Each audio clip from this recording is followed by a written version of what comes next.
माता पिता जो है उनको नमन करते हैं। और हमारे डीएक्सन के फाउंडर डॉक्टर डॉक्टर लिमसिंग को कोटि कोटि नमन करते हैं। और साथ में भारत में लाने वाले रत्ना मैम को और प्रोफेसर सर को भी नमन करते हैं। और हमारे मगम्मा में लाने वाले रिएक्शन प्रोडक्ट को श्याम सर को बहुत बहुत थैंक्स और उन्हें भी नमन करते हैं। और मेरा नाम कल्पना कुमारी राजमहल साहिबगंज से। और आज का टॉपिक है ज्ञानोथेरेपी। ज्ञानोथेरेपी होता है कि इसमें ज्ञानोडर्मा है कि जो हमारे यह एक प्राकृतिक का दिया हुआ एक चमत्कारी उपहार के रूप में माना जाता है। जो कि इसमें है कि किसी ये प्राकृतिक रूप से बना हुआ एक मशरूम का बना हुआ होता है। और इसे जड़ी बूटी का राजा बोला जाता है। इसमें है कि जो हम लोग का ज्ञानो है जो हम लोग का शरीर को चमत्कारी बना चमत्कार बनाने ये चमकदार बनाने में बनाता है। जैसे कि कोई भी प्रोडक्ट का यूज करते हैं तो उसमें हम लोग का उस उसमें अपने शरीर में उस प्रोडक्ट का रिजल्ट आने लगता है।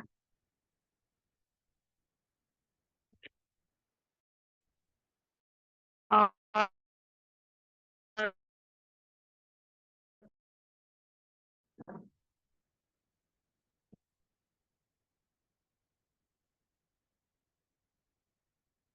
शेयर कीजिए सर स्किन।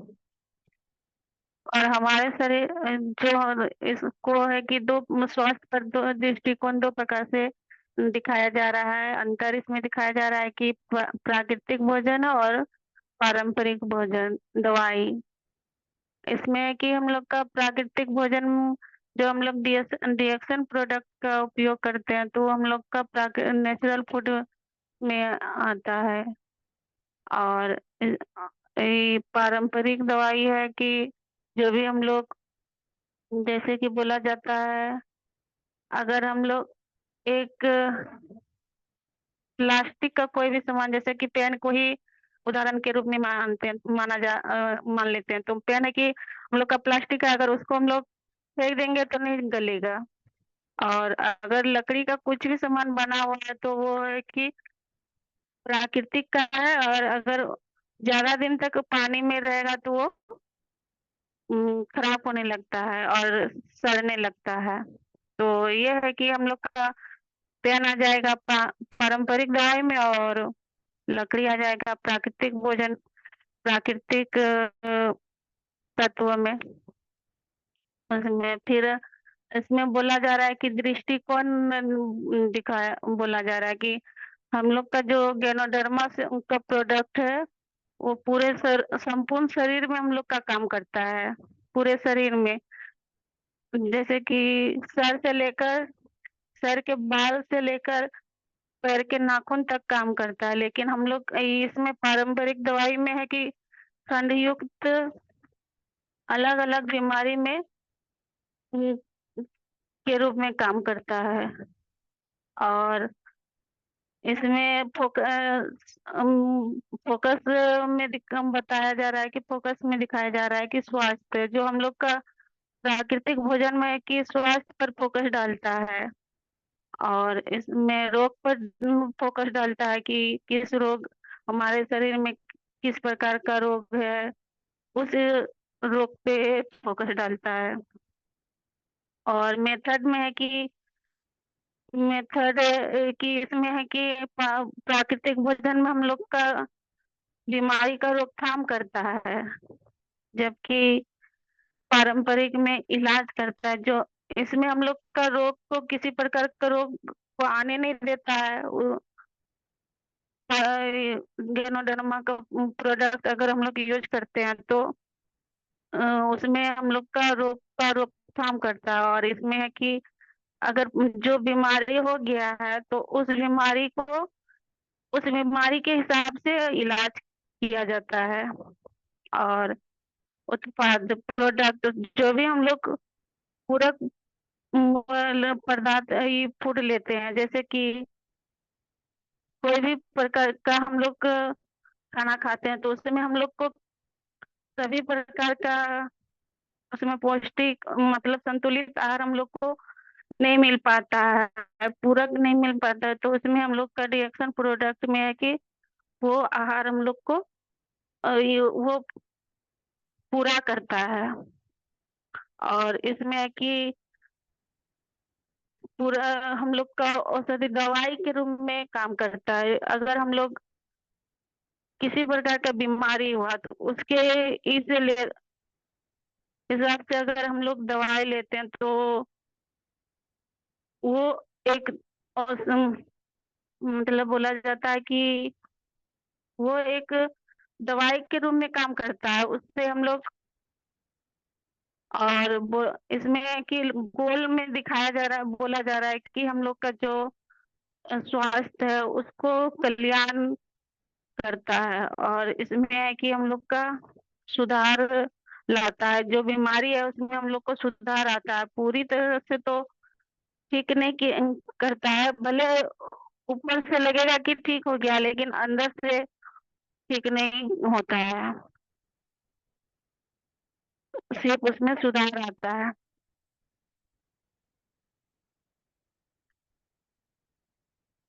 सर आगे।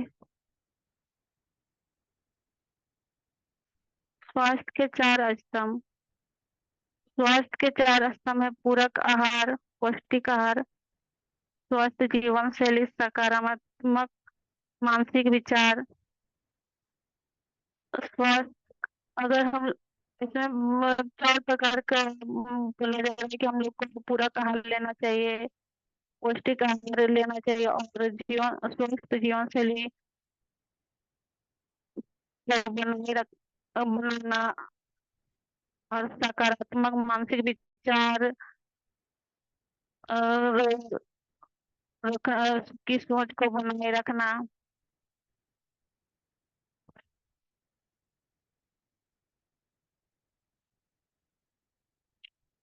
और हमारे शरीर में है कि विष का असंतुलन, बाहरी और टॉक्सिन इम्बैलेंस, मतलब कि हम लोग का शरीर में दो तरह का होता है, एक टॉक्सिन और एक असंतुलन, मतलब शरीर को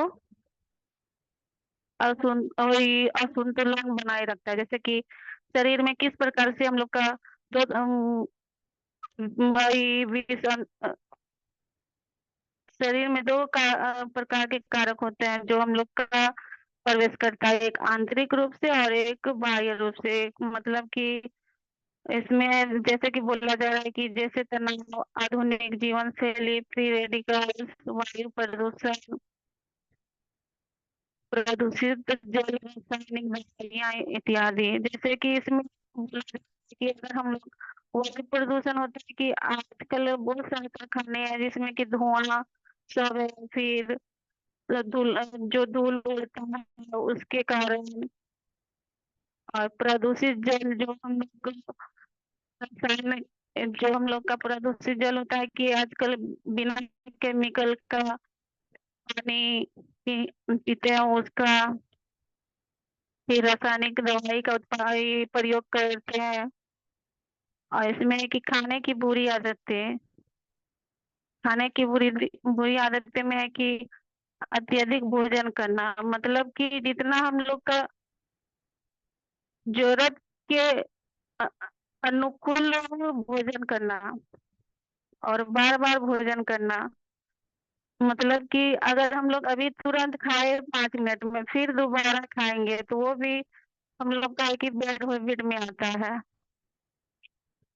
और फिर है कि जल्दी जल्दी खाना, बिना चबाए, मतलब कि जल्दी जल्दी खाना, कि कोई कोई होता है कि मुंह में डाला और एक दो बार चबाया फिर पार कर दिया, तो ऐसा नहीं हम लोग को चबा चबा के खाना चाहिए। उसके बाद है कि अत्यधिक अम्लीय भोजन सेवन करना, मतलब कि बोला जा रहा है कि इसमें कि तला आजकल होता है कि हम लोग तेल वाला सामान ज्यादा सब अधिकतर लोग का पसंद होता है ऑयली खाना। तो वो है, फिर अत्यधिक पका हुआ भोजन सेवन करना, बहुत कम मात्रा में हरी सब्जी का सेवन करना। तो ये सब हम लोग का खाने की बुरी आदतें में आता है। और बॉडी को एक बेस्ट डॉक्टर के रूप में माना जाता है। शरीर एक उत्तम चिकित्सक। शरीर के विष से निपटने के लिए तीन रक्षा स्तर। शरीर से विष को निपटने के लिए तीन रक्षा स्तर, मतलब इसमें प्रथम रक्षा स्तर में दिखाया जा रहा है मुक्ति की अवस्था, द्वितीय रक्षा स्तर में दिखाया जा रहा है अलग रखने की अवस्था, तृतीय और रक्षा स्तर में ट्यूमर के विकास की अवस्था।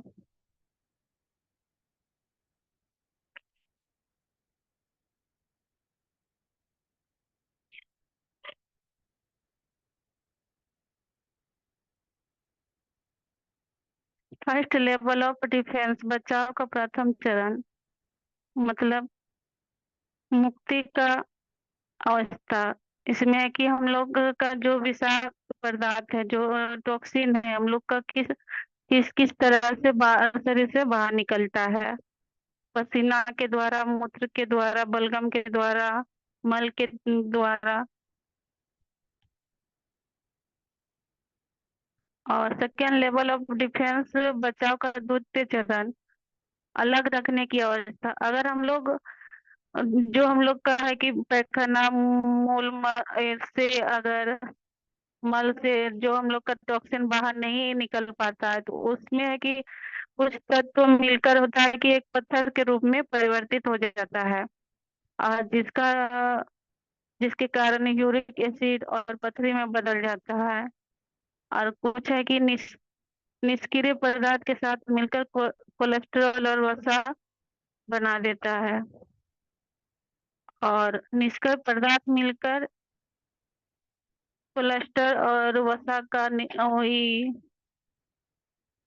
बन जाता है। और थर्ड लेवल ऑफ डिफेंस में है कि बचाव का तृतीय चरण, ट्यूमर के विकास की स्थिति। विषाक्त पदार्थ जो बहुत अधिक समय तक शरीर में निकल नहीं पाते हैं, वो स्वास्थ्य समस्या जैसे ट्यूमर के रूप में विकसित हो जाते हैं। हमारे शरीर में जो बहुत लंबे समय से जो भी हम लोग का शरीर में विषाक्त पदार्थ, मतलब टॉक्सिन रहता है, वो बाहर नहीं निकल पाता है बॉडी से, तो उसके उसके कारण हम लोग का शरीर में है कि एक ट्यूमर के रूप में अम, विकसित ट्यूमर के रूप में बनने लगता है। गेनोडर्मा सपोर्ट द बॉडी, गेनोडर्मा शरीर की सहायता करता है। इसमें है कि आरजी आरजी और जीएल दिखाया जा रहा है। जो आरजी हम लोग का फल भाग में का होता है, में आता है, और जीएल है कि जड़ भाग में आता है। तो आरजी का काम है कि शरीर के निष्क्रियकरण में सहायक करना। और मतलब कि बोला जाता है कि टॉक्सिन को डिऑक्सीफाई डिऑक्सीफिकेशन करना। और जीएल का काम है शरीर को संतुलित रखने में सहायक करना, जो हमारा शरीर शरीर को संतुलित बनाए रखना। और पहला समीक्षा सिद्धांत, मानव शरीर में सभी स्वास्थ्य संबंधी समस्या मुख्यतः दो कारणों से होती है।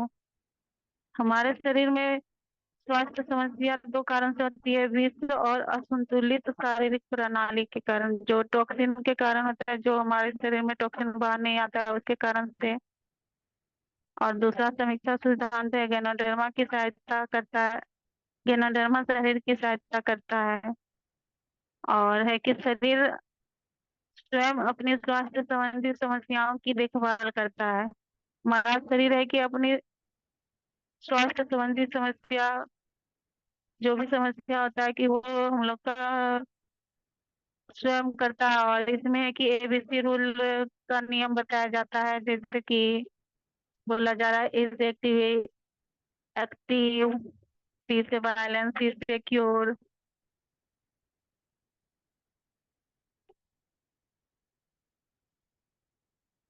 तीसरा, समीक्षा सिद्धांत प्रतिक्रिया शरीर द्वारा होती है, गिनोडर्मा द्वारा नहीं।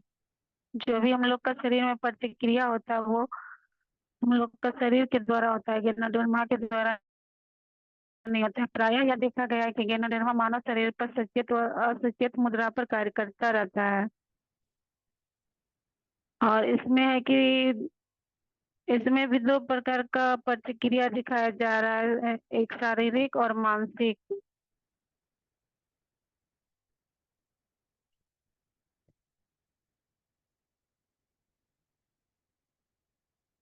चौथा, समीक्षा सिद्धांत। इसमें खुराक की मात्रा की स्थिति को दिखाया जा रहा है कि स्वतंत्र रूप से हम लोग ले सकते हैं, जैसे कि 1, 2, 4, 6 का सेवन किस तरह से स्वास्थ्य के लिए अच्छा होता है। जैसे कि पहले सप्ताह में 1 जोड़ा, दूसरे सप्ताह में 2 जोड़ा, तीसरे सप्ताह में 4 जोड़ा, चौथे सप्ताह में 6 जोड़ा। इसके अतिरिक्त अगर कोई हमारे शरीर में किसी प्रकार का प्रतिक्रिया नहीं होता है ये, तो उसमें हम लोग क्या होता है, थोड़ा थोड़ा मतलब कि उसमें हम लोग वृद्धि, डोज की वृद्धि कर सकते हैं। और नियंत्रण की स्थिति में खुराक की मात्रा जारी रखें। अगर हम लोग का देखते हैं कि जो हम लोग, अगर हम लोग डोज को बढ़ाए और वो डोज हम लोग का नियंत्रण से में काम आ रहा है, तो वो हम लोग का वही डोज हम लोग चलाते जाएंगे। और स्थिति नियंत्रण में ना हो तो खुराक की मात्रा को आधा कर दे। इसमें है कि अगर इस तो इसमें हम लोग स्थिति, अगर हम बोला जा रहा है नियंत्रण नहीं हो रहा है, तो अ, उस डोज को आधा कर देंगे, 6 की जगह। मतलब अगर हम लोग बढ़ाए हैं तो उसमें कम कर देंगे। और समय खुराक से कहीं अधिक महत्वपूर्ण नहीं है।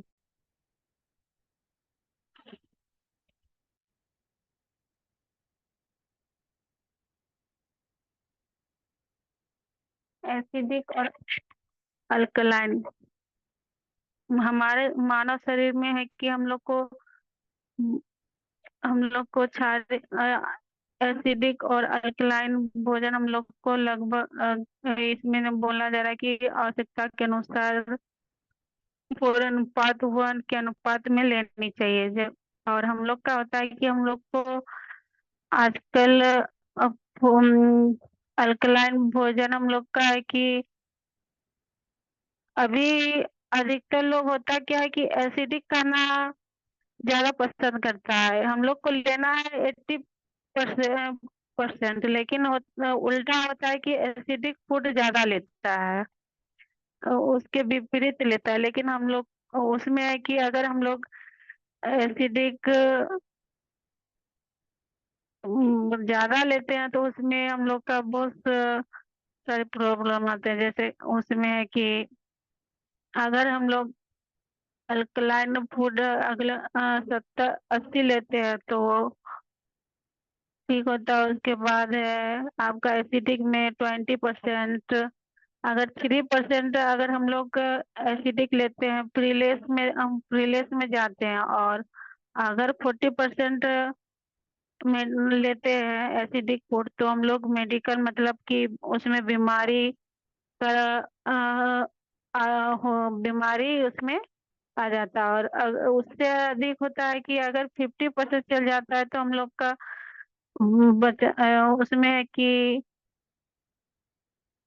मेडि मौत होने का वही रहता है, चांस रहता है। और इसीलिए हम लोग को है कि इसमें बोला जा रहा है कि आधुनिक खान पान की आदतें विपरीत है।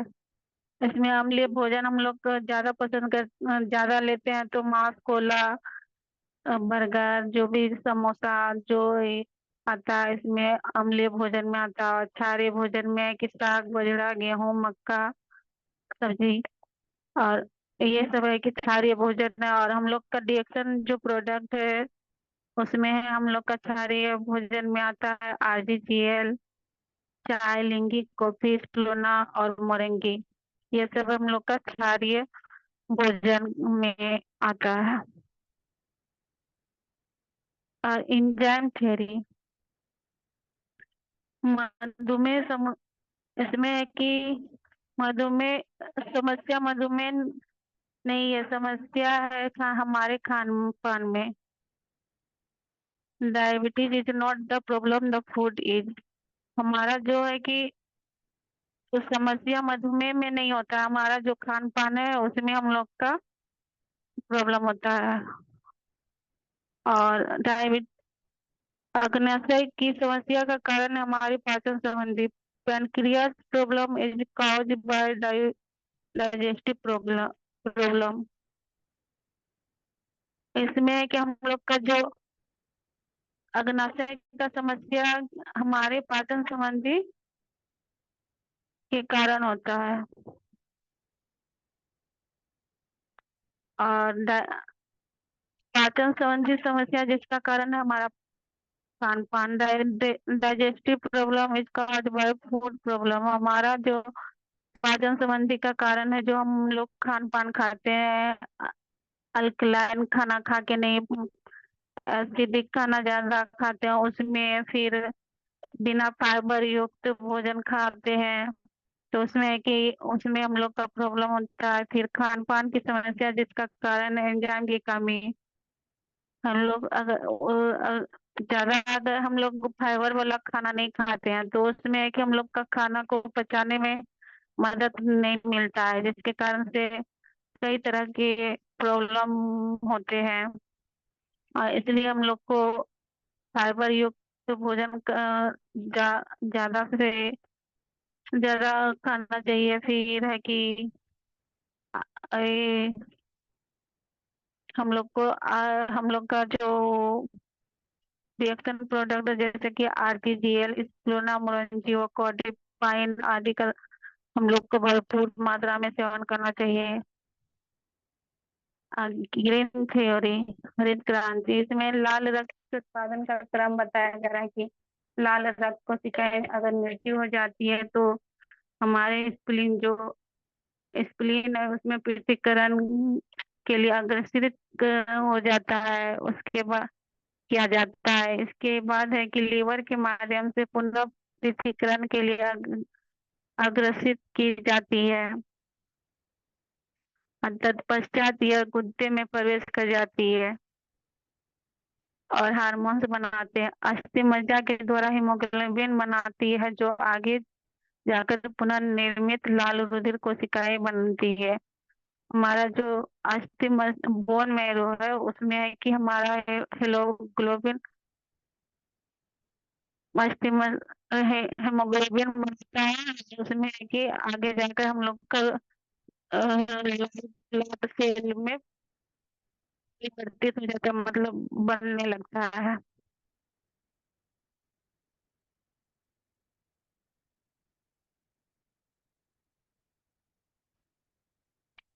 जो आपके पेट के लिए अच्छा है वो आपके चेहरे के लिए भी अच्छा है। जैसे कि हम लोग स्प्लोना का सेवन करते हैं तो वो हम लोग का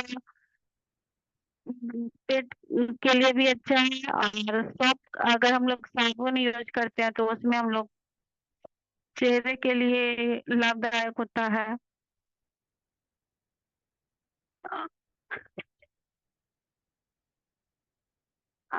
उपभोक्ता के सात समूह इसमें दिखाया जा रहा है। गर्भवती महिला, शिशु, छात्र छात्राएं, किशोर, विवाहित जोड़े, वरिष्ठ नागरिक, बीमार लोग। इसमें सात समूह दिखाया जा रहा है। और इसमें है कि हम लोग को सबसे पहले फोकस किस में डालना है।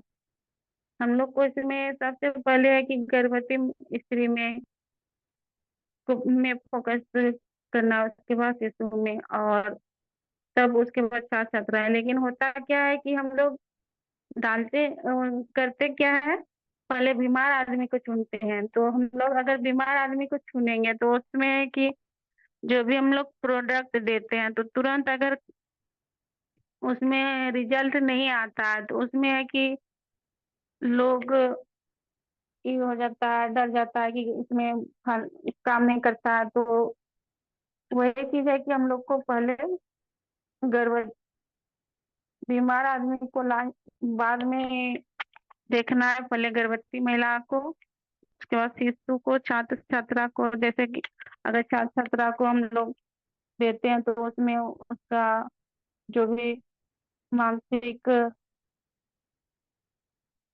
ये है तो वो ठीक होता है। और वरिष्ठ नागरिक को देते हैं तो उसमें उन लोग में भी होता है कि अगर कमजोर चलने की स्थिति में अगर धीरे धीरे वो कमजोर हो रहे हैं तो उसमें है कि वो उसको थोड़ा ताकत आता मतलब प्रोडक्ट का ये करते हैं तो देते हैं तो उसमें काम करता है। तो धीरे धीरे जो हम लोग वो अगर 7 साल तक का अगर है तो उसमें है कि वो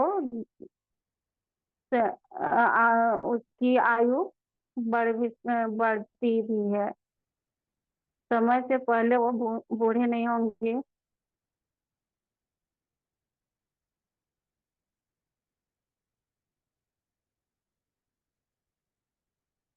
और इसमें है कि हम लोग का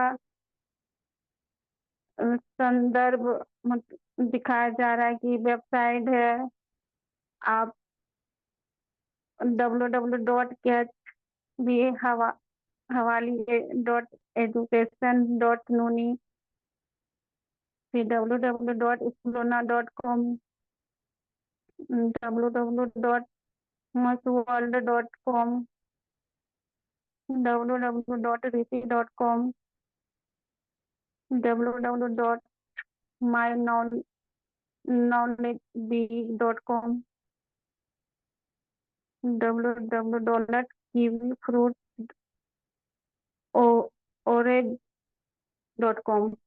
ये है कि हम लोग का वेबसाइट है, इसमें हम लोग इसका जानकारी ले सकते हैं। Thank you sir.